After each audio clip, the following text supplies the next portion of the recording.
Wow, what a score this was. I was unloading some junk computer stuff in the electronics pile at the local town transfer station, and I saw a bunch of stuff wrapped in cellophane, and I'm like, what the hell? And I looked closely, I looked close, son of a... I looked closer, and I discovered soon that it was a Macintosh IIci. This beast right here. And I looked further, I dug deeper into the pile, and I found this, the original keyboard. And then I found this, which includes some cabling and some manuals. I don't know what manuals. I think I see a Mac manual in there. And, oh, a Microsoft Flight manual from, like, 1989. And then I saw the original monitor still in there. So, I think it's time to unwrap these and see if there's anything here that's worth saving. So, yeah, so these were all, as you see them, at the brink of death, that being the crusher, where they get shredded down into bits of plastic, metal, and fiberglass. So let's dig in. I'm going to grab my tripod, since you guys love tripods so much, and I'm going to do an unwrapping of all this really cool stuff. Alright folks, this is the Mac IIci unwrapped. It's sitting over here because, well, I started the project, I made the video, I got the thing running again. It actually fired right up, no problems, turned right on, booted right into Mac OS, everything worked, and I proceeded to transfer the video to my MacBook Pro, and unfortunately somebody forgot to press the record button, and that would be me. Hi. So I forgot to record the entire thing, and now I have to remake the video. So it's not as exciting or as spirit of the moment as it was. Oh, and now the machine probably won't boot because I have to fix a few things. I had screwed up the not permissions. I was taking extensions out of it, and because it was running too slow, and I must have taken out the wrong ones. So whoops. I got to go back and retrace my steps. So I got to clean off this counter, and we can start work. Okay, so here's the IIci system unit, and it has a little bit of Apple's Snow White design carried over into it. In fact, this design stayed with Apple well into the early 90s. This particular model was manufactured between 1989 and 1993. And this would have been what you would buy if you were looking in the professional sector. This is what you would call a Mac Pro, or what a Mac Pro would be. This was actually the precursor to the Power Mac series, which later became the Mac Pro. So there you go. It's interesting, you know, that Apple, through this period in the early 90s, late 80s, to like the mid 90s, they had started using all plastic cases. And most manufacturers at the time were using all steel. Apple did it for a couple of reasons. Some of them that I'm inventing right now as I make this video. But low cost of manufacturing, more flexibility in design. You can make anything out of plastic. It's also, it looks better. It's a better looking package. And it allowed them to make a completely toolless design, or screwless design. The entire machine can be disassembled without screws. I will now demonstrate that for you. So here's a view that you guys are not used to. I'm actually using my tripod for this, but I want to show you guys how easy it is to completely disassemble a Macintosh II series. Specifically the IIci and its predecessor, the IIFX. This is the... Okay, let's try that again. This is the level 2 cache card. It comes out like that. We'll pop the hard drives out. Or the entire disk bay pops out like that. Take out this LED. Disconnect the 50-pin SCSI cable. This was a 230 megabyte hard drive. Now this was a factory option for this. Normally they would have shipped with an 80 meg. Careful. 80 megabyte drive. Oh, I'm sorry, there is one screw there, so let me get the screwdriver.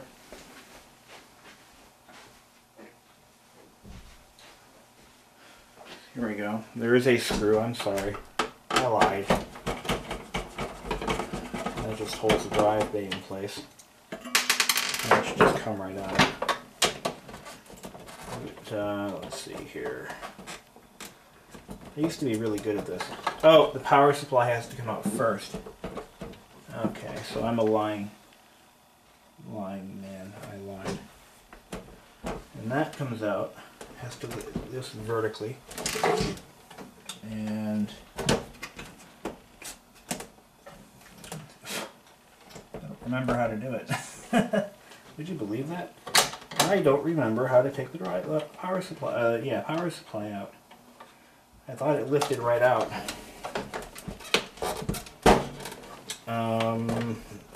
Pretty much does.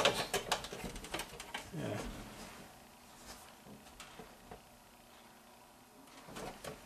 You know, sometimes it pays to rehearse before you shoot, because I just made a liar out of myself. I have done this before. Many years ago, when I was in high school, I've had one of these completely apart. Yet I don't seem to remember how to do it.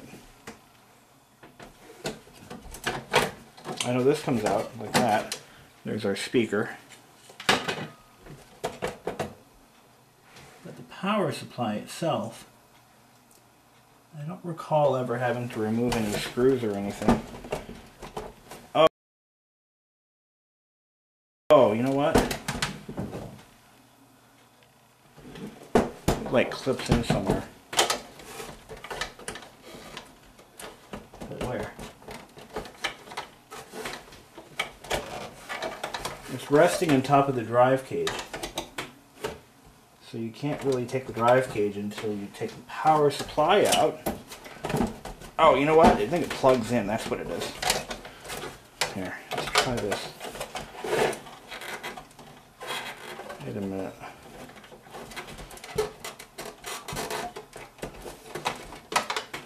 Here's oh yeah, there it is. Power connector. There we go. We're getting there.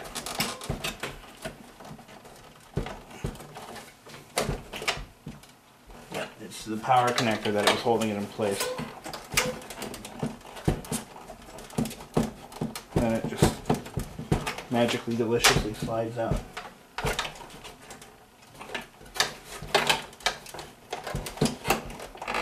Yeah.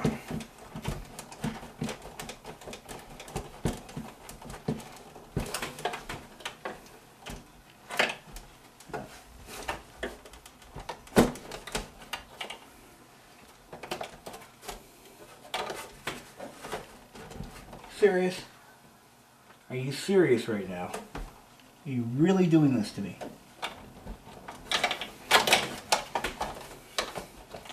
So again, release that catch. Let's take this out of the way. And this.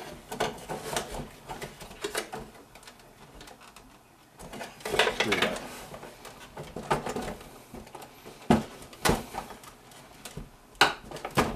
There we go. There we go. Now, that just is that easy. Really, honest. Okay. Now this comes out. Like so. It's got the floppy drive attached to it. Pop that out. And there's our oh wow.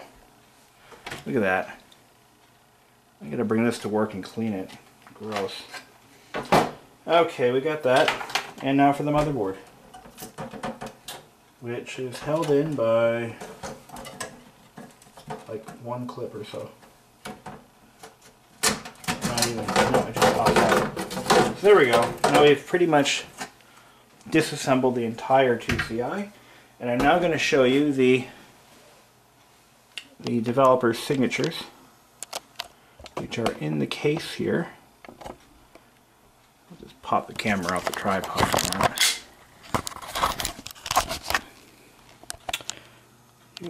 Get the light on there. Okay, here we go. So these are the developer's signatures. This was an Apple tradition for several years. And Woz or Steve Jobs should be in here somewhere.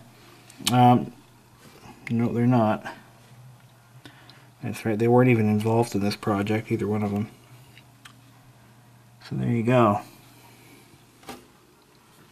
The inside of the 2CI. This case is made of ABS plastic that has been treated with a metallic coating, and that is how they got around the RF shielding requirement. The metallic coating is metallic enough to repel any RF frequencies or interference. So that's how that works. We're now at the rear of the case. When working on these old Macs, you always want to take a look at this battery and be immediately suspect of it, because it is either leaking or bad.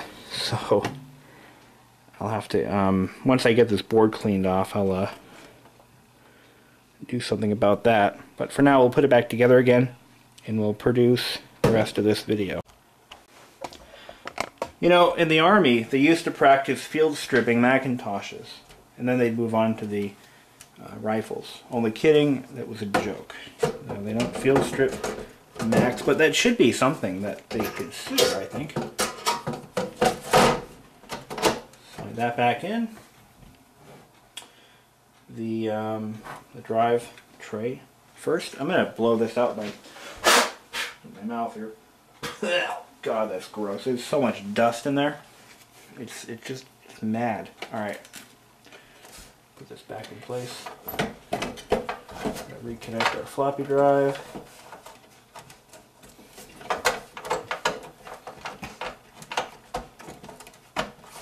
Remind me not to put any discs in there. Alright. That goes back in there like that. Put our hard drive back in there at the same time. What I'll do is I'll bring this thing to work, and I'll use my cleaning machine with the air compressor hooked up to it, and that will make it look nice and new inside. Power cord, we'll do that first. One of the things I like to do, which coincidentally the LC2 was built the same way, only it was completely screwless in design, and I would tear them apart in high school as a way of killing time. Just put them back together, take them apart, put them back together. Kind of like how Al Pacino in Scent of a Woman, how he tears his gun apart, blind as a bat, and has no problem putting it back together again. I used to do it blindfolded. Alright, maybe I didn't, but I'm sure I could if I wanted to. Power supply back. This thing has to be clean. I mean, this is disgusting.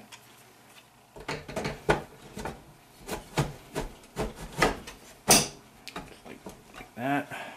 Put our speaker back in place. And that, my friends, is right about... Where the hell does that thing go? Yeah, it goes like right in here.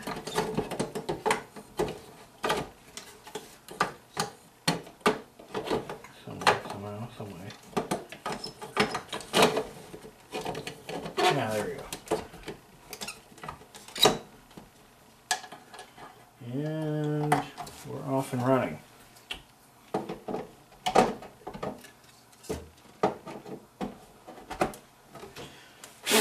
That's it. That's all you do. all it takes. And we have completely disassembled the machine.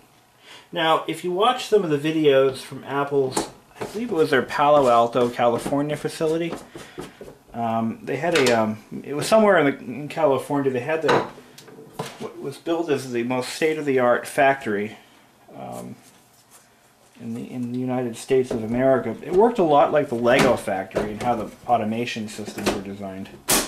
But they were building these in that video of the plant as it was just opened. And it was either the 2FX or the 2CI, and they were manufacturing these computers mostly by robot. It's a sight to be seen. And the floor, coincidentally, was designed exactly as my kitchen floor, and it used the tiles, the machines that drove the parts across the plant used the tile patterns to navigate throughout the facility. Pretty cool, huh? I thought so. So now what we got to do is take a look at what else came with the machine, because there's some pretty cool stuff. Okay, so we're off and running. Got the original monitor here. But before we start the machine up, I want to show you one other thing, which isn't here. Where the hell is it? Okay, this is what I found with the machine inside a paper envelope. We have this right here. This is the warranty information and software licenses.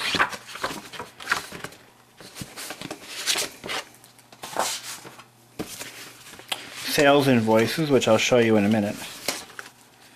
So, information about the HP scanner that was originally part of it.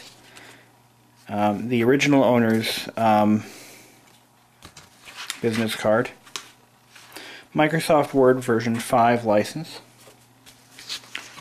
Original Apple rainbow stickers. Apple RGB color monitor packing list. More warranty information. A registration card, never filled out. Choose from one of the free gifts when you mail in your registration card. A genuine Apple mousepad. We have the Insider A+ magazine and a subscription to Macworld. Okay, more warranty info. Okay, we've already gone over all that. I also have a copy of OPhoto, which was used with HP scanners. It was included with the HP scanners for the Macintosh. I have a receipt from Microsoft Office 2.5 for Mac at a cost of $497, purchased from Computer Town of Salem, New Hampshire, 10/31 of '92.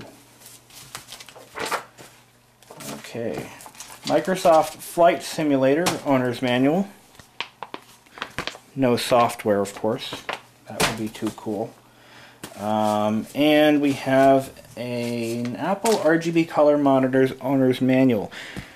There is one manual that I am missing, and that is the manual for the Macintosh IIci.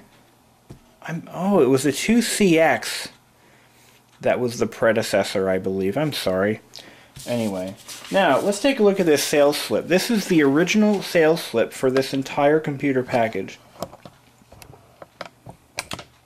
which I will turn on in a minute. Okay.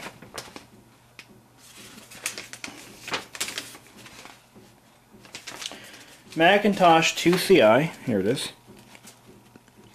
5 megabytes of RAM, 230 megabyte hard drive with cache card, $2,797.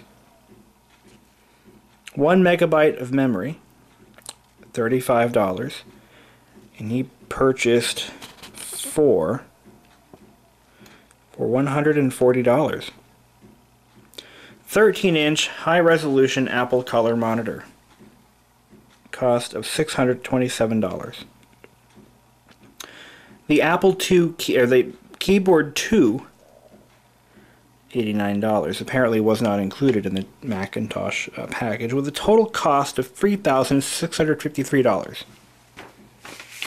Oh my god. And you thought Macs were expensive today. Now let's go ahead and fire up this beast.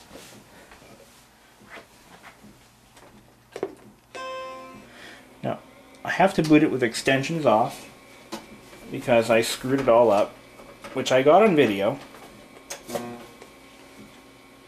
And I've got to get this thing started somehow. So to do that, I'm holding down the Shift key. Now this monitor actually looks really good for its age. It appears to have a Trinitron display, and I'll show you guys how to identify them. There it is, extensions off. Trinitron displays will be completely flat vertically, but they'll have a normal curve. They'll also have a little thin line here, and usually they'll have one up here somewhere. Those are the shadow mask suspension wires. Now right now it is in black and white mode, so that tells me that definitely the clock battery is toast. And we're going to try to fix the extensions, which are all screwed up.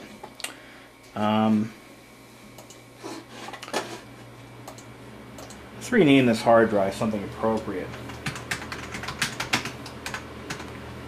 Well, caps lock is on. There we go. That's a little more appropriate. Macintosh IIci. Give it some pride. It was old Mac. Like, really? Anyway. So what I'm going to do now is I'm going to go through my extensions and try to delete some. Here, let's get rid of some of this junk. This does not belong here. This is all documents that we don't really care about right now. Yard sale, storyboards, reunion letters, Pink Floyd, this and that. From what I had found on this machine, this guy was a graphics professional, and which is why he bought a Mac IIci in 1992 when everyone was buying PCs. So obviously he was the real deal. I need this extension's disabled here. This is all the stuff that I took out of it. And let me just see if there's anything here that, you know, really should not have been deleted. But let's just try to delete as much of this crap as we can while we can.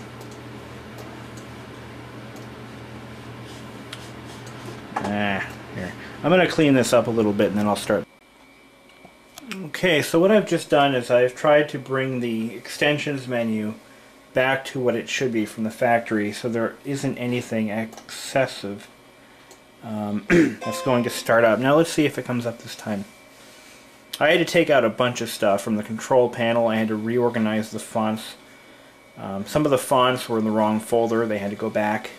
It was a mess, to put it lightly. So let's see how this looks.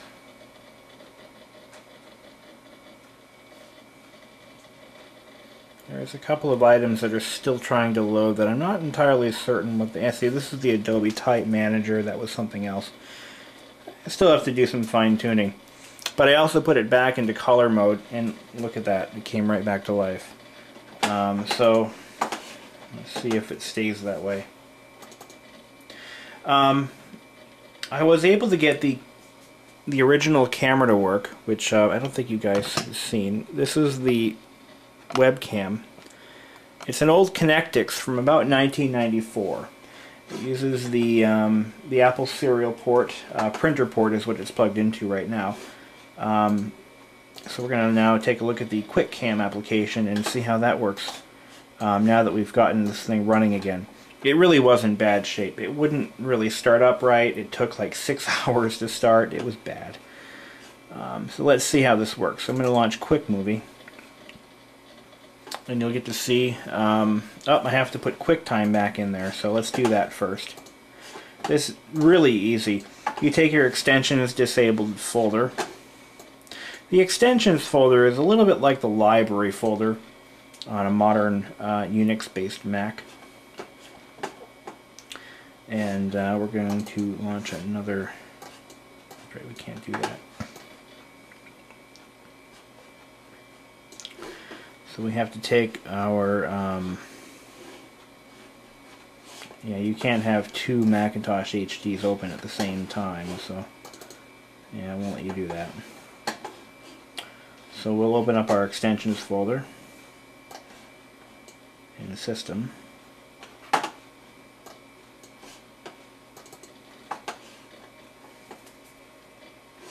Take another look at some of this stuff here that really doesn't need to be here. Where do we go? We need QuickTime. Put that back in extensions. And the QuickTime power plug. We're going to take out the sound manager, which I think was that item that wouldn't launch. Put that in disabled. Not sure what the thread manager is. File access, we can leave a couple of those in there. Let's see. Okay. Let's try that again.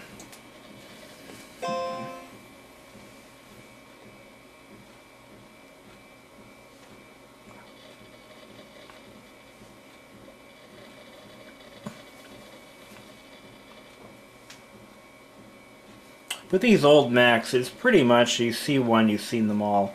File system access module could be found, therefore foreign access was not installed. That's okay. I'll put that back. Okay, so this one here, I don't know what the hell, you know what that might be? That might be the CD control panel, CD access control panel. I do have a CD-ROM drive for this. It's an external one, so that's cool.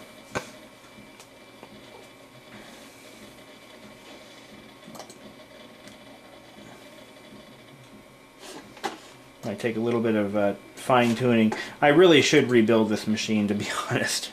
Just blow it away. That would be that'd be the wise thing to do at this point. I don't need this open anymore. What's this? Desk paint.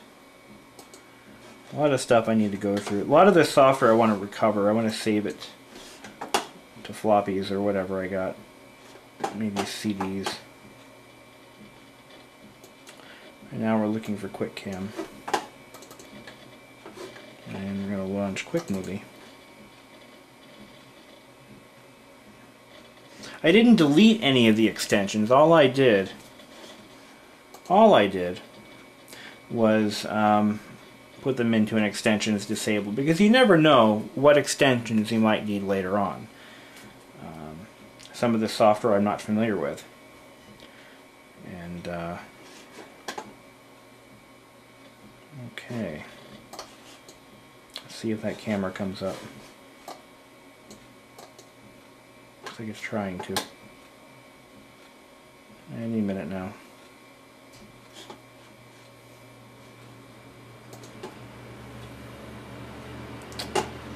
Really slow. Let's try something else.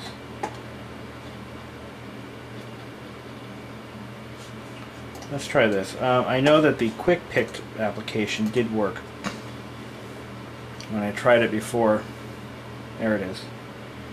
Right now it's experiencing some latency issues, or just complete garbage. I may have to change some stuff around. Let's try this. Let's put the camera on another serial port. Maybe I have it on the wrong one. Alright. Yeah, let's try that. It may have been on the modem port. That's probably how they had it set up. Let's see. There it is. So now the camera does work. Okay. So you can actually see me adjusting my camera.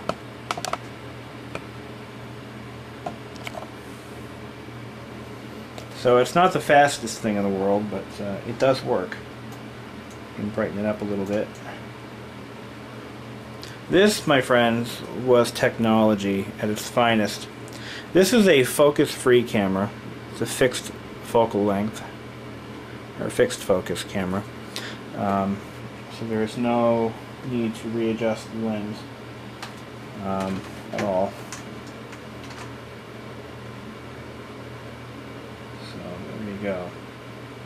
Now you're looking at my fish tank. And you're going to be looking at yourself in a minute. So this is a 21-year-old computer, a 20-year-old camera. Actually, no, it's older than that. 1992. Yeah, it's 21 years. The camera's about 16 years old or so. Maybe 19 years old. That's about right. Yeah. So there you go. Here's my kitchen counter bar. Here's the side of the camera. Can't really see. You can't really tell what everything is. I mean, that's just the name of the game. But this was a webcam. This was one of the earliest webcams for the Mac, I believe. Made by Connectix. And it sucks. Really, really, really bad. It's black and white only, no color. Can you imagine if it was? Wow. So there's that. That's what I really wanted to show you guys. Real old technology there. Whoa. Yeah, really bad. Really bad. So there's that. Glad I got to show that to you. Now the next step for this Mac is I'm going to put a new clock battery in it. I'm going to rebuild the machine from scratch after I try to recover as much of that software as I can. I may, I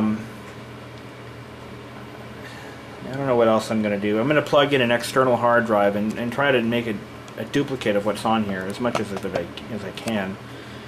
And see if there's anything important in the trash. iOmega stuff, OmniPage fax, none of that stuff I care about. Semantic antivirus, and that's all stuff that I really don't care about recovering. So we're going to just dump it. Goodbye. Now let's see how much space we need to back up, because I'm sure there's a lot here, especially with Office. Let's see, 144 megabytes. That's a lot, given that I don't have a drive that big, that's SCSI. So I've got to do something about that. Alright, well, that's it for now. You've seen one, you've seen them all. This is a Macintosh IIci in as found condition with original sales receipt and loaded with some pretty cool stuff. So, enjoy.